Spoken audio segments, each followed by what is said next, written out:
Hello दोस्तों, स्वागत है आपका अपने चैनल भारतीय ज्ञान सागर में। और आज हम बात करेंगे यूपी जीके में एक नया टॉपिक है उत्तर प्रदेश की प्रमुख मृदाएं। और उत्तर प्रदेश की जो मृदा है उसके बारे में जानेंगे। कौन सी मृदा कहाँ पाई जाती है, किस भाग में पाई जाती है, उनसे सटे हुए जिले कौन कौन से हैं जहाँ पर वो मृदा पाई जाती है, और उत्तर प्रदेश के प्रमुख जो जिले हैं उनमें किस प्रकार की मृदा पाई जाती है। उन मृदा का अपर्दन भी हम देखेंगे किस प्रकार से सर्वाधिक कहाँ पर होता है। तो चलिए लेट ना करते हैं, वीडियो स्टार्ट करते हैं और देखते हैं क्या है।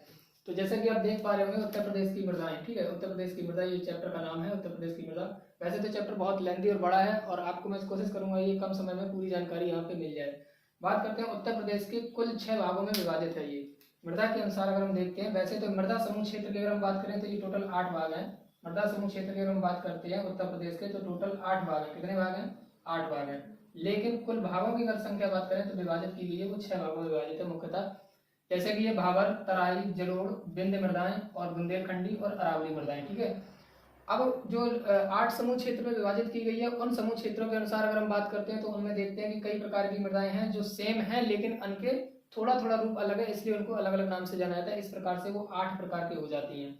भावर क्षेत्र, तराई क्षेत्र, जलोढ़, जलोढ़ में आप देखेंगे खादर और बांगर, ठीक, 2 प्रकार की मृदाएं आती हैं। विंध्य मृदाएं में लाल और पीली मृदाएं आती हैं। बुंदेलखंडी मृदा में काली और लाल मृदा आती है। अरावली में बात करते हैं लाल और भूरी या रेतीली मृदाएं होती हैं अरावली क्षेत्र में जो पाई जाती हैं। अरावली क्षेत्र में जो पाई जाती हैं वो कैसी मृदाएं होती हैं? रेतीली टाइप की होती हैं, ठीक है। तो आप याद रखिएगा कि अरावली पर्वत जो है वो कहीं देखने को नहीं मिलता है, लेकिन पता सभी को है कि अरावली पर्वत श्रृंखला कहाँ तक फैली है? दिल्ली तक फैली है। तो दिल्ली तक रेतीली होने के कारण आप देख पाए, आप इस चीज को याद रखिएगा कि दिल्ली तक रेतीली होने के कारण रेत जो है वो कभी भी टापू के रूप में हमें नहीं देखने को मिली है। यानी श्रृंखला में जो मृदा की है वो पर्वत के रूप में देखने को नहीं मिली। कैसी मिली? सपाट देखने को मिली है। तो इसी प्रकार से आप देखें, याद रखेंगे कि दिल्ली की जो मृदा है वो रेतीली टाइप की है। यानी वो रेत का कोई पर्वत बन सकता है? नहीं बन सकता। मिट्टी जो होती है कसाव युक्त मिट्टी, उसका पर्वत बनता है। बात करते हैं बुंदेलखंडी। बुंदेलखंडी के आप देखेंगे बुंदेलखंडी के लोग जो होते हैं वो हल्के सांवले से होते हैं। तो लाल और काले, यानी जो लाल से और जो मरून से और जो रेड और काले का जो फर्क होता है वो बुंदेलखंड क्षेत्र में देखने को मिलता है साफ तौर से। आप कह सकते हो यहाँ की जो काली और लाल मृदा होती है वो बुंदेलखंड क्षेत्र में पाई जाती है। बुंदेलखंड क्षेत्र यूपी में अगर आप देखेंगे तो ललितपुर झांसी साइड में पड़ता है, ठीक है। विंध्य मृदाएं की बात करते हैं तो विंध्यांचल पर्वत श्रृंखला के आसपास की जो क्षेत्र पड़ते हैं, सोनभद्र है, छत्तीसगढ़ से लगे हुए जो जिले हैं यूपी के, वहां पर लाल और पीली मृदाएं पाई जाती हैं। इसी प्रकार हम बात करते हैं जलोढ़ मृदा। तो जलोढ़ मृदा को हम कहते हैं खादर और बांगर। ये गंगा से तराई क्षेत्र, गंगा से मैदानी क्षेत्र, यहाँ पर जैसे जैसे नीचे की तरफ आते हैं ऊपर से, तो वहां से मृदा का ये भाग परिवर्तित होता रहता है और जलोढ़ और बांगर के रूप में ये हमें देखने को मिलती है। तो हम इनको डिटेल से जानेंगे। अभी चलिए देखते हैं क्या है। पहला नंबर है कि जलोढ़ मृदा। जलोढ़ मृदा क्या होती है? तो सबसे बड़ा समूह अगर हम बात करें जलोढ़ मृदा का ही सबसे बड़ा समूह पाया जाता है। समूह से तात्पर्य यहाँ पर ये है कि सबसे ज्यादा जो प्रकार की जो मिट्टियां मिलती हैं और सबसे ज्यादा जो क्षेत्र कवर करता है वो जलोढ़ मृदा है। देखिए यहाँ लिखा है गंगा यमुना के मैदान क्षेत्र में ये पाई जाती है जलोढ़ मृदा। इसके निर्माण की अगर हम बात करते हैं तो कीचड़, कांप और बालू से इसका निर्माण होता है। कीचड़ समझ जाते हो आप, कांप यानी जो दलदली क्षेत्र होता है, बालू रेतीली टाइप की जो मिट्टी होती है, इन तीनों को मिला दें तो आपकी कौन सी मृदा बनती है? जलोढ़ मृदा बनती है। लवड़ी भी होती है मृदा और क्षारी भी होती है। और इस लवड़ी और क्षारी मृदा के होने के कारण इसी क्षेत्र को ऊसर, बंजर, कलहर या रेह भी कहते हैं। ऊसर, बंजर, कलहर या रेह भी कहते हैं। अधिकांश आपने सुना होगा ये खेत ऊसर हो चुका है, या ये खेत बंजर हो चुका है, कलहर हो चुका है, रेह हो पड़ा हुआ है। यानी कि ये कैसा क्षेत्र है? यहाँ पर जलोढ़ मृदा लवड़ी या क्षारी प्रकार की पाई जाती है, इसलिए ऐसा कहा गया है। बात करते हैं अगली प्रकार की। तो अगली प्रकार की जो मृदा हम देखते हैं वो मरुस्थलीय मृदा की बात की गई है। मरुस्थलीय मतलब जैसे कि मरुस्थल टाइप की मृदा, और ये हमें देखने को मिलती है बहुतायत क्षेत्र में, आगरा व मथुरा क्षेत्र में, आगरा व मथुरा जिले में। और यहाँ पर इस मृदा का जो वायु अपर्दन सबसे सर्वाधिक होता है। यहाँ पे जो अपर्दन होता है मृदा का वो वायु के माध्यम से सर्वाधिक होता है, क्योंकि ये रेतीली मृदा होती है और रेत में कभी भी वायु नमी नहीं होती ज्यादातर, और वायु के कारण वायु चलती है तो ये उड़ती रहती है। इससे वायु के चलने से मृदा का हटना ही अपर्दन कहलाता है। इसीलिए यहाँ पर ये कहा गया है कि आगरा मथुरा क्षेत्र में सबसे ज्यादा जो अपर्दन होता है वो वायु अपर्दन होता है। अगली हम बात करते हैं काली मिट्टी की। काली मिट्टी की अगर हम बात करते हैं तो काली मिट्टी में आपने देखा होगा कपास उत्पादन सर्वाधिक होता है काली मिट्टी में। और ये पश्चिमी उत्तर प्रदेश व बुंदेलखंड से सटे हुए कुछ क्षेत्रों में पाई जाती है काली मृदा। काली मृदा तो हमने बताया आपको अभी, बुंदेलखंड क्षेत्र में काली और लाल मृदा पाई जाती है। पश्चिमी उत्तर प्रदेश जो बलिया जिला है, दिल्ली से और हरियाणा से लगे हुए जो जिले हैं वहां पर काली मृदा पाई जाती है। इसी काली मृदा को रेगुर मृदा, कपास मृदा व करेल मृदा के नाम से भी जाना जाता है। किसके नाम से? रेगुर, कपास व करेल, देखो कपास की खेती सर्वाधिक होती है काली मृदा में, इसलिए इसे कपास मृदा भी कहते हैं। और करेल मृदा इसलिए कहते हैं क्योंकि ये मृदा इसी जो जीवाश्म युक्त होती है सर्वाधिक ज्यादा। तो यहाँ पर आप ऐसे याद रखिएगा कि करेल यानी कि जो खाने पीने की जो चीज होती है, जैसे करेला है, नार है और जीवाश्म है, जितने भी वो सब मिला करके अगर वो दूषित होते रहते हैं और उनसे जो कंपोस्ट बनता है, उन कंपोस्ट से जो बाद में परिवर्तित होकर मृदा का रूप लेते हैं, वो करेल यानी काली मृदा के रूप में दिखाई पड़ते हैं, इसीलिए इसे करेल मृदा भी कहते हैं। रेगुल मृदा आपने अभी हमने आपको बताया, रेगुल मृदा इसको कहते हैं। ठीक, तो ये तो थे काली मृदा के उपनाम। कुछ क्षेत्र हमने बता दिया, पश्चिमी उत्तर प्रदेश और बुंदेलखंड क्षेत्र। चलिए तो देखते हैं आगे क्या था कि लाल या पड़वा मृदा, लाल बोले या पड़वा मृदा बोले या परवा मृदा बोले, बात एक ही है। उसके साथ हम देखते हैं मार बोले या माड़ मृदा बोले या राकर बोले या राकड़ मृदा बोले, ठीक है, भोंटा मृदा बोले, तीनों चारों चीजें बात एक ही है। और एक ही बात कैसे है कि ये बुंदेलखंड क्षेत्र में पाई जाती है। समानता ये है, बुंदेलखंड क्षेत्र सर्वाधिक शुष्क क्षेत्र होता है।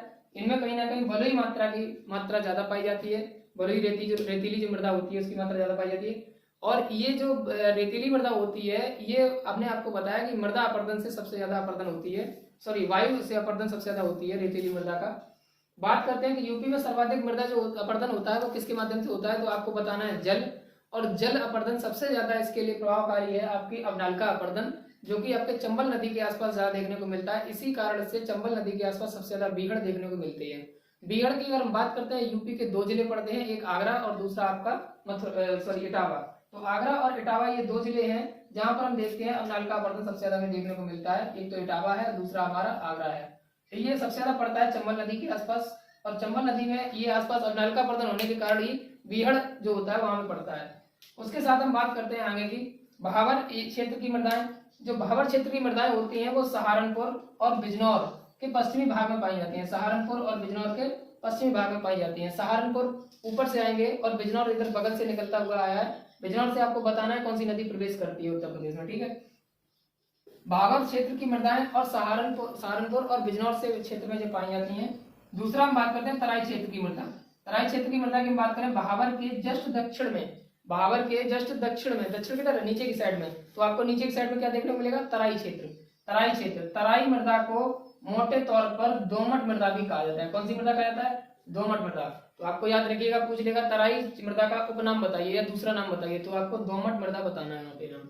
बात करते हैं विंध्याचल क्षेत्र की। तो विंध्याचल क्षेत्र के यूपी के बघेलखंड क्षेत्र में पाया जाता है। विंध्याचल क्षेत्र यूपी के बघेलखंड क्षेत्र, विंध्याचल क्षेत्र से मतलब यहाँ पर विंध्याचल पर्वत श्रृंखला से है। बात करते हैं इसके अलावा विंध्याचल पठार के अंतर्गत मिर्जापुर, सोनभद्र, प्रयागराज, चंदौली जिले पड़ते हैं। मिर्जापुर, सोनभद्र, प्रयागराज, चंदौली जिले जो पड़ते हैं वो आपके विंध्याचल पठार के आसपास के क्षेत्र पड़ते हैं। और यहाँ पर सबसे ज्यादा हमें देखने को मिलता है विंध्याचल क्षेत्र में, यूपी के जो आपके जो क्षेत्र पड़ते हैं वो। उसके बाद हम बात करते हैं कि माड़ या काली मृदा का क्षेत्र। कौन सा, माड़ या काली मृदा। तो माड़ और काली मृदा का क्षेत्र सबसे ज्यादा देखने को मिलता है जालौन, हमीरपुर, झांसी, बांदा तथा काबर या काली मृदा। जो बात करते हैं काबर या काली मृदा, ये सबसे ज्यादा हमें देखने को मिलती है बुंदेलखंड के ललितपुर क्षेत्र में। बुंदेलखंड के ललितपुर क्षेत्र में सबसे ज्यादा कौन सी मृदा देखने को मिलती है, काबर या काली मृदा।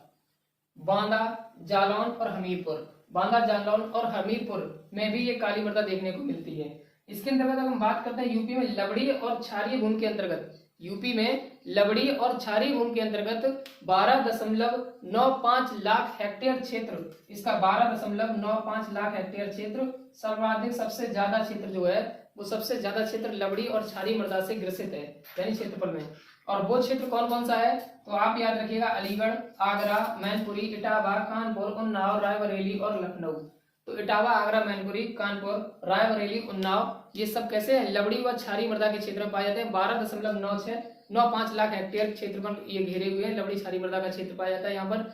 और हमने आपको बताया कि काली माड़ मृदा जालौन, हमीरपुर, बांदा, झांसी तथा जो काली या काबर मृदा है वो आपके बुंदेलखंड क्षेत्र में, जो ललितपुर, बांदा, जालौन और हमीरपुर है, ये बुंदेलखंड का क्षेत्र जो है वो हमीरपुर क्षेत्र में कुछ पड़ता है। और कुछ आपका देखेंगे जो काली मृदा होती है जो वहां पर पड़ती है, जो हमीरपुर क्षेत्र में, तो वहां पर मिक्स रूप से पाई जाती है काली मृदा, ठीक है।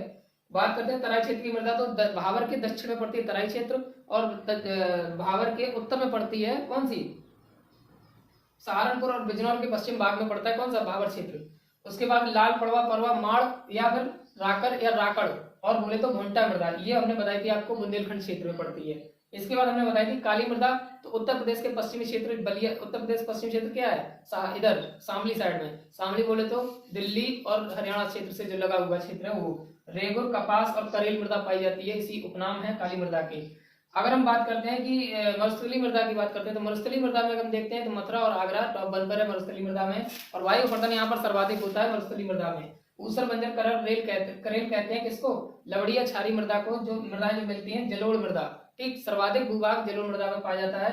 कुल पारिस्थितिकी की अगर हम बात करते हैं तो उत्तर प्रदेश में कुल पारिस्थितिकी जो है वो 20 क्षेत्र है, 20 क्षेत्र, उसमें से कुल कृषि जलवायु क्षेत्र की बात करते हैं तो वो 9 कृषि जलवायु क्षेत्र हैं, और कुल मृदा जल समूह के क्षेत्र की बात करते हैं तो 8 हैं।